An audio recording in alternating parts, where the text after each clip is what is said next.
the United Nations. Have you read the title? So yes, the answer is the United Nations. With the new year being around the corner and with the number of 2021 being released, I have to say that I am not surprised.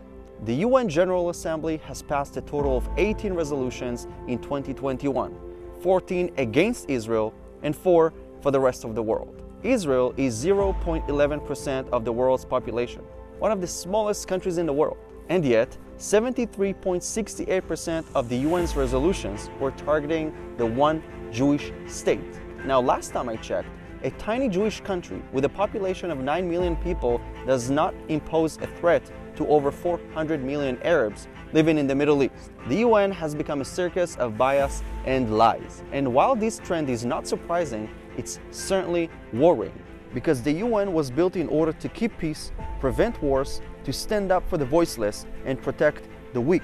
But instead of doing that, the UN is controlled by the dictators, the human rights violators, who are trying to keep their regimes. So if the ones that are supposed to make justice are turning a blind eye to the dictators' crimes against humanity, then who will stand up for human rights?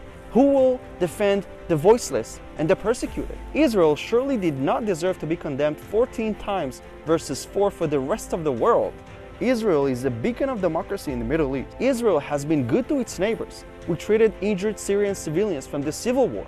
We offered Lebanon help when their port blew up because of Hezbollah, killing hundreds in Beirut. We have peace with Jordan, Egypt, the UAE, Bahrain, Morocco, and Sudan, cooperating together to strengthen peace and our economies. Israel has been reaching its hand for peace since day one.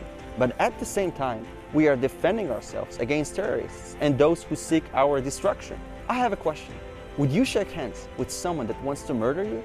Would you give them from your land, a piece from your home? Or would you build walls, fences, and an army to make sure that they can't infiltrate and carry out their ambition to murder you? Israel has an army that fights for our survival. I served in the Israeli army. You think that it's fun being stationed on the border in any weather and condition instead of being at home with family? But we have no choice. And this trend of condemning Israel time and time again is a threat to humanity. Why? Because now Israel is the target of bias and lies. It may start with Israel, but it may end with your country being condemned and targeted for no reason. We must stop this snowball before it's bigger than all of us. This charade of bias and lies is a threat to those that actually seek peace and democracy. There are far better things to focus on, greater threats to humanity than the one Jewish state, tiny state in the Middle East. This is called anti-Semitism, in case you wondered. Share this video. We must wake up.